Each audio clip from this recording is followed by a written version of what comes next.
After careful consideration of our current workload, your schedule has been altered for the week. Thank you. I stared blankly at the email on the screen. Sent from my iPhone. What an ass. I sighed and slumped back against the wall, sliding the phone into my pocket. I hate it when they do this. You'll get used to it, said the man next to me, a guy named Steve with a beard and a red hoodie. I shrugged and nodded. The warehouse was mostly empty and we all sat around, bored out of our minds.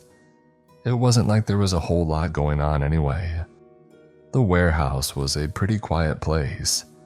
Everyone was waiting to go home for the day, but a couple of late packages were holding us up. Your turn, man. I turned toward the voice. It was Steve, sitting at a table and motioning toward a deck of cards. I leaned forward and peeked over his shoulder. I took a step toward the table, and then everything went black. I was disoriented for a moment. This, I should mention, was not an uncommon occurrence. The maintenance guys rarely did their share of work when it came to the electrical systems. We each let out an annoyed sigh. Give it a second, Steve said. Sure enough, the backup generators kicked in a moment later and the building lit up once more. We shifted in our seats. All right, go on. The lights flickered off again and the generators died down. We all looked around, waiting for something to happen.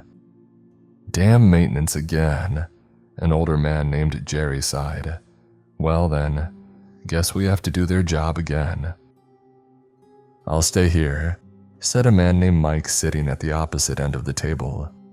Doesn't make too much sense for all four of us to go. Jerry nodded and stood up. Steve and I sighed heavily and rose to our feet as well. There really wasn't anything better to do, we supposed. We took a flashlight from a bag and walked down the aisle, shining it along the boxes on either side. We reached a metal door at the end of the aisle. Jerry opened it and led the way down the hall, with the rest of us following behind him until we made it to a small door on the left. Anyone got the key? Steve asked. One of these ought to do it, I said. I reached into my pocket and pulled out a large keychain. Just then, a loud crash sounded from the warehouse. We all turned simultaneously. It sounded like a box of product had just fallen over. Sounded like it came from Mike's sector. Poor bastard's gonna be here till 12 cleaning that up. Steve chuckled. I went through about 4 keys before one finally clicked and we pushed the metal door open. The space inside was entirely dark. Jerry scanned the space with his flashlight. We walked inside and approached the generator. I stood back and so did Steve. Jerry had probably fixed a dozen of these by now. We thought it best to let him do his thing. He seemed to pause for a moment, then tilted his head. Well, that's strange. Steve and I exchanged a glance and then looked back at the old man. Well, Steve said. It's not broken. Jerry turned toward us and paused for a moment. We stood in silence. It's just turned off, Jerry chuckled, then his chuckle died down. Who would switch off the backup power? Huh, weird, Steve shrugged. Yeah, well, it's nothing, Jerry said. He turned back to face the generator. I'll turn it back on and then we'll figure it out. Jerry reached for the lever attached to the generator. Stop. My heart stopped for just one brief second. We all turned to face the voice. Jesus, Mike, the hell are you doing? Jerry jumped back. Mike was standing in the doorway, illuminated by Jerry's flashlight. My heart went back to normal as soon as I saw him. He had really managed to scare me.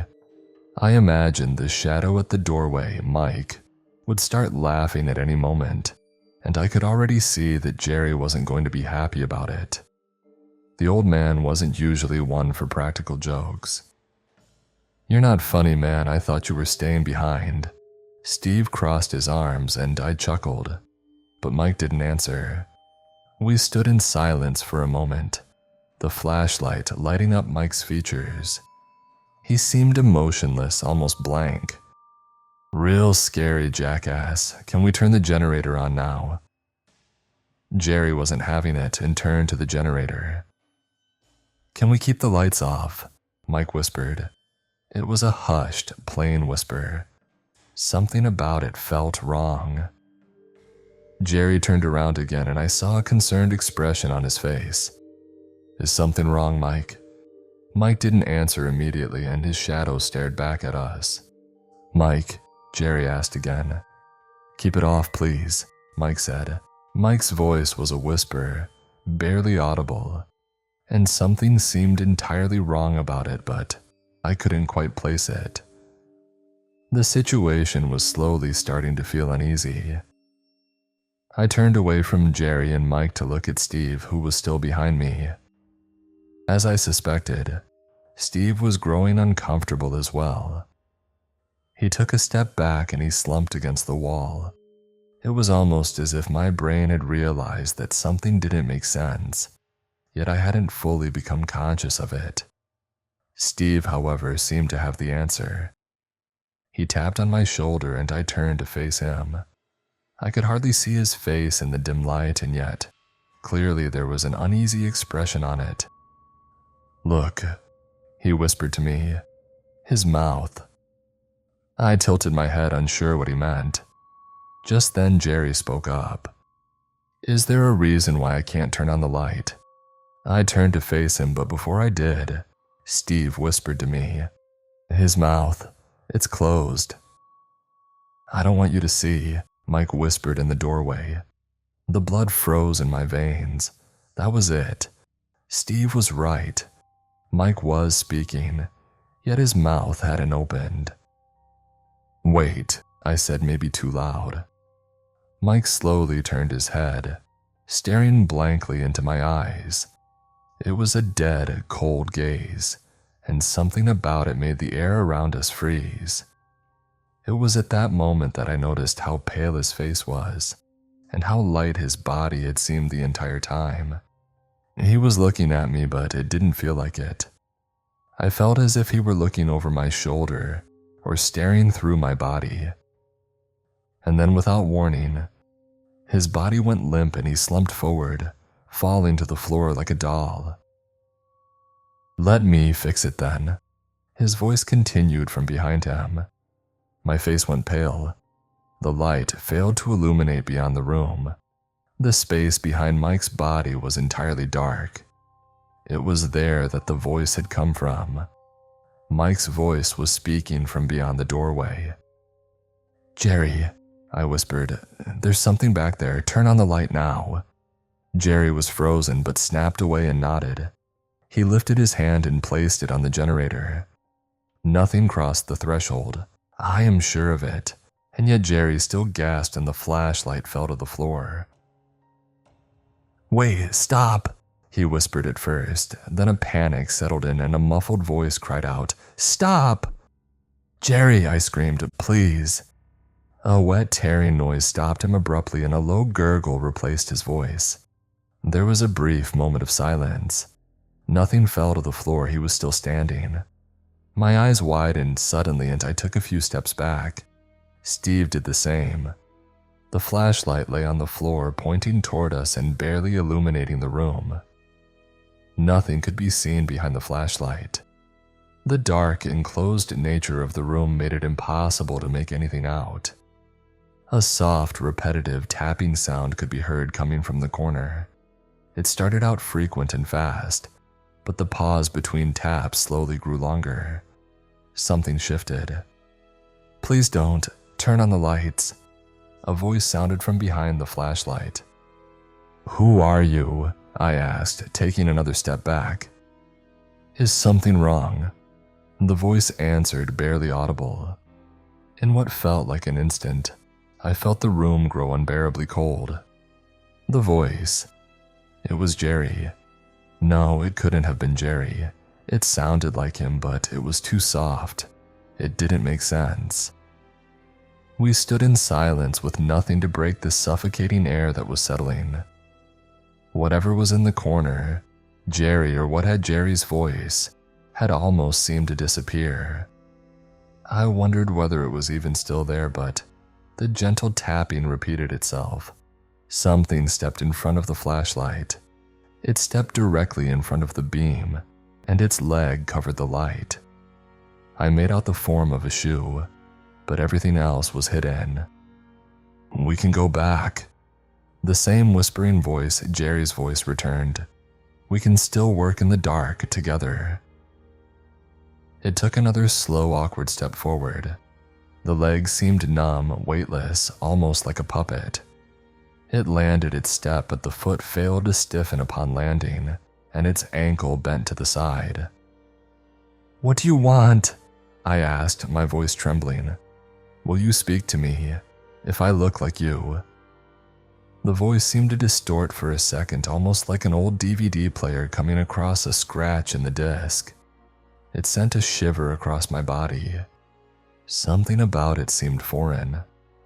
The figure stepped into the light.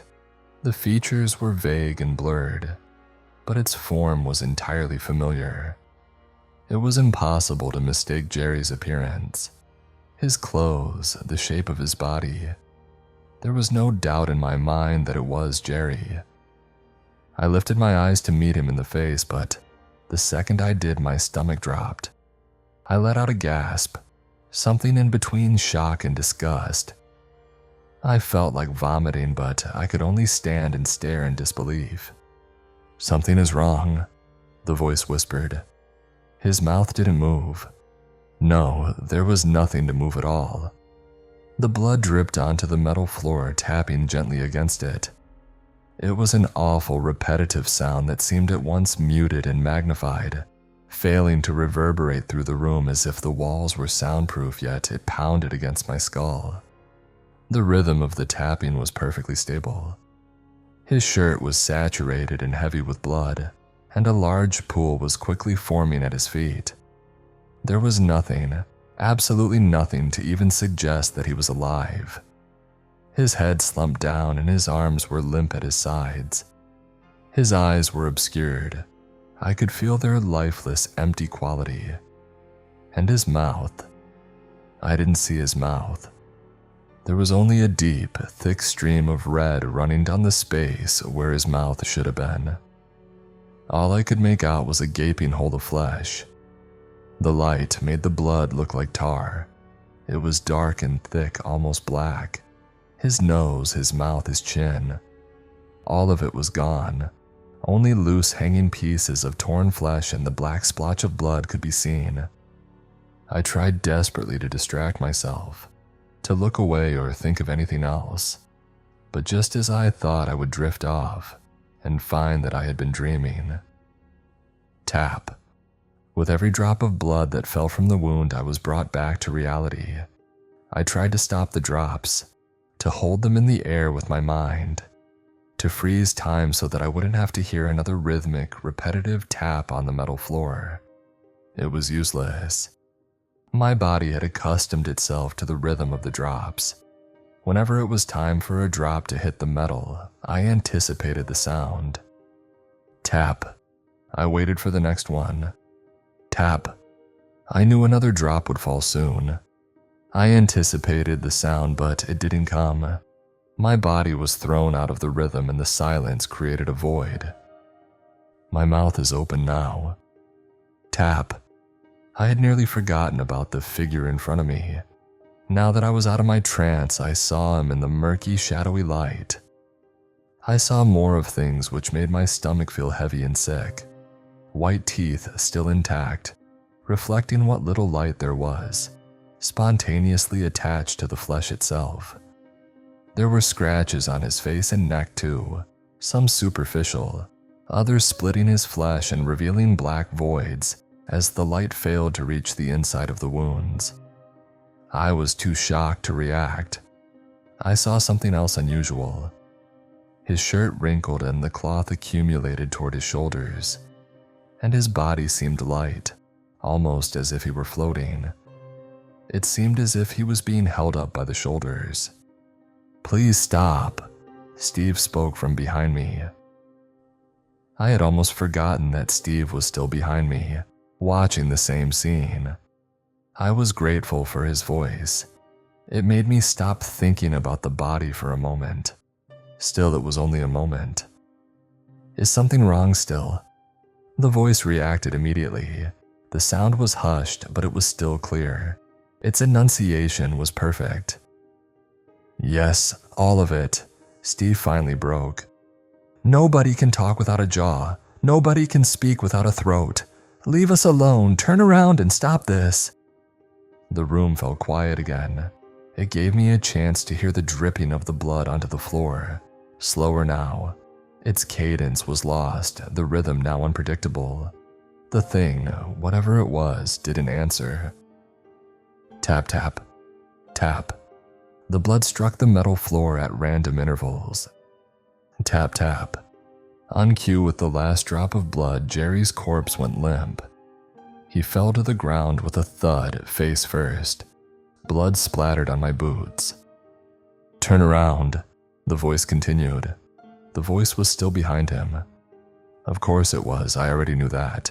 It had always been behind him. Steve was right. You need a mouth to speak, a throat too, lips, a tongue. There are many things that allow humans to speak.